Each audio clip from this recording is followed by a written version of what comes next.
First, we would like to thank the Guam Federation of Teachers for giving us this opportunity to talk to you about issues important to you and the people of Guam. We thank you for your great service to our most precious generation.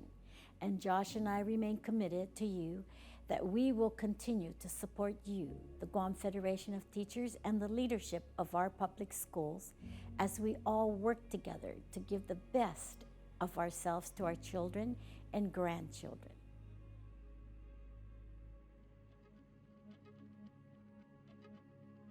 Guam's financial situation has never been stronger.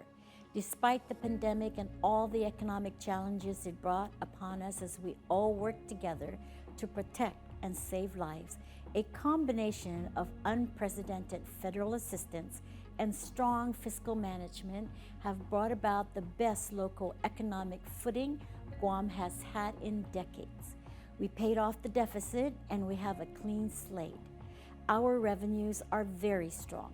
Locally collected income tax and business tax have broken records for all 3 years of our administration, despite the pandemic, proving that our economic policies worked. Now, as you point out, decades of wear and tear and neglect of our public facilities is finally being addressed. Without borrowing, without holding up your tax refunds, but truly in an orderly, planned manner. We are now embarking on a once-in-a-generation expansion of infrastructure on Guam, fueled by another $250 million from the bipartisan infrastructure law. This will add to the strong local revenue base that delivered a robust 2023 GovGuam budget that will help us to complete projects to upgrade our public buildings, water, wastewater, our airport and seaport, our prison, even the Hagatnya Pool. And it's not just fiscal infrastructure.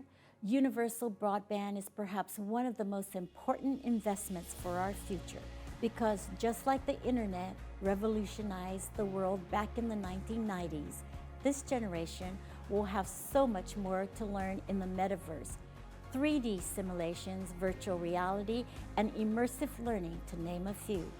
These new ways of learning will expand minds and erase the geographic distance between our students and teachers from all over the nation and the world. If you are to make this a reality for our people in Guam, we must start building that virtual infrastructure now. And we are doing that. Through the Governor's Education Assistant Grant Program, we have invested millions in developing digital educational resources. Free Wi-Fi in our libraries already available to our people will soon be available 24 hours a day. And we will be investing more than $25 million in new broadband infrastructure and projects to provide free Wi-Fi in every village, expand digital literacy and skills training programs, and support for online education. Now, as for the current state of our public school buildings, COVID actually had a silver lining for us on Guam, providing us with a once-in-a-generation financial boost that enables us to address long-standing problems. Last year, the American Rescue Plan channeled millions directly to the Department of Education. I understand from the acting superintendent of education that more than $80 million is available for school repairs, and we have finally cleared all the bureaucratic hurdles so we can break ground on Simon Sanchez High School by the end of this year. My work with the President Trump early in our administration also helped to bring about, for the first time, 100% reimbursement under Medicaid and the Earned Income Tax Credit. This money enabled us to meet our obligations at GMH. We have over $30 million in repairs ongoing at GMH to keep that facility going until we can move into a new hospital. We prioritized the expense of federal monies, and we balanced the use of extra funds between emergency help and long-term needs. Future planning is essential for good government, and we have done that. GMH will be obsolete in 5 years, and that is why we are working now on the plans and financing to get that finished in time to raise the level of healthcare right here on our island.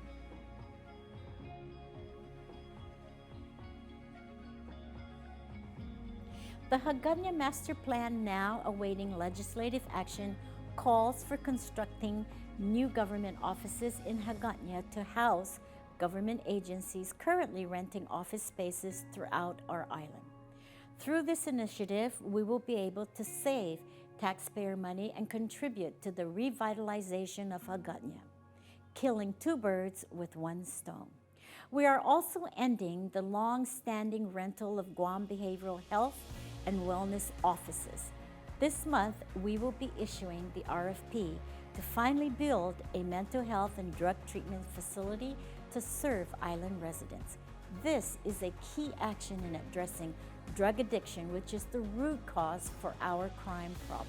For the long term, 2 sites on public land have been identified to build permanent office facilities for the Department of Land Management, other land agencies, and the Department of Integrated Services for Persons with Disabilities. Once built, these agencies will be able to move out of existing rental spaces, saving even more tax dollars. Our administration team is now exploring options to leverage the huge flow of new federal infrastructure funding to finance this construction.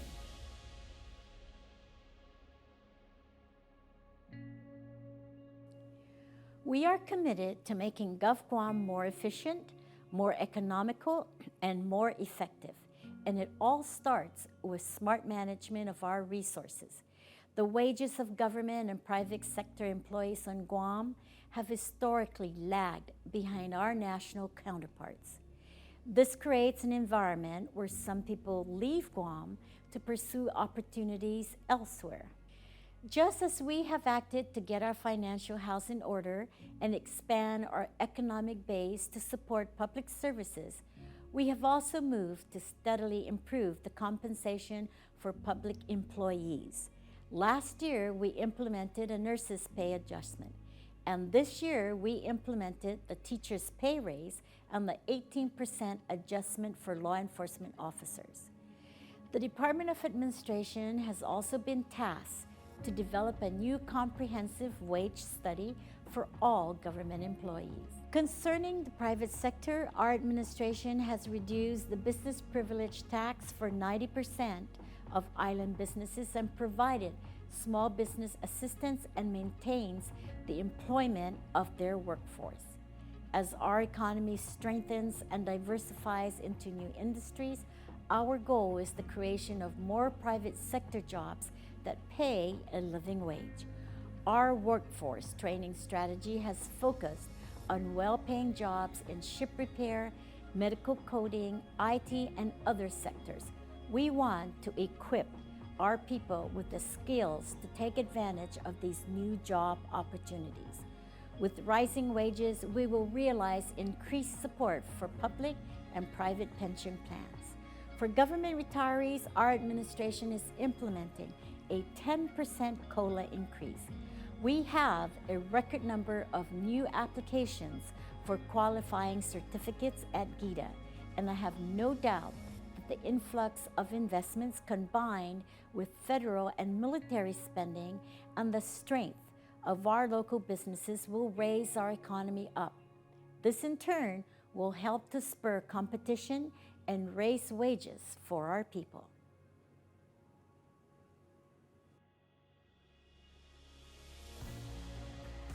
Housing prices are rising all across the nation, and Guam is no exception. In addition, higher interest rates are also contributing to the challenge. While we cannot control the Federal Reserve, we can do our part here in Guam to help our people. This is why our administration is implementing $66 million in tax credits to support the construction of more affordable housing. We need to build more affordable homes too. We understand that, and so we were the first administration since the year 2000 to use the qualifying certificate program at GITA to get projects launched that will construct 350 new affordable homes. We also have programs to build affordable rental units for those that cannot buy a home. A big part of the problem is the challenge of these builders finding the labor. And under us, we have utilized our strong relationship with the Department of Defense, Indo-Pacific Command, and Joint Regional Marianas, who have supported legislation that allowed us to break records bringing in H-2 labor that will make these living spaces a reality. Also, GURA has invested $3.6 million in acquiring and renovating new affordable rental housing, and the Guam Housing Corporation has $1.4 million in renovating 23 affordable housing rental units. The Chamorro Land Trust is developing options to use federal financing to build even more affordable housing and infrastructure. Homelessness has also been cut in half since 2010, but even one homeless person is too many, and we are working closely with faith-based and nonprofit organizations to expand temporary housing for the homeless. We are renovating a permanent homeless shelter in Hagatnya, and simultaneously, we are addressing the root causes, economic and psychological, through our administration's Office of Homelessness and Poverty Prevention.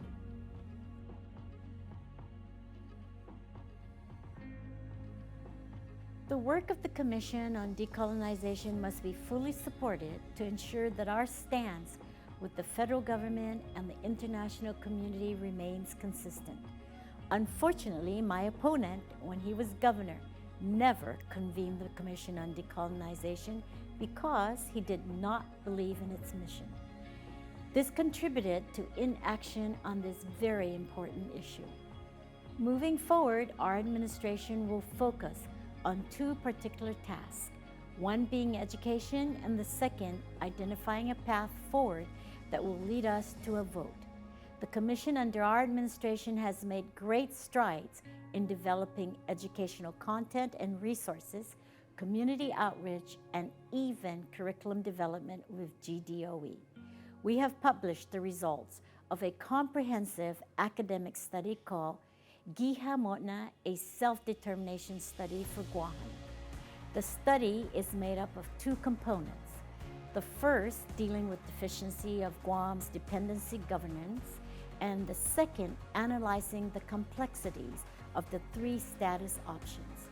This is the ultimate manual that will inform better decisions.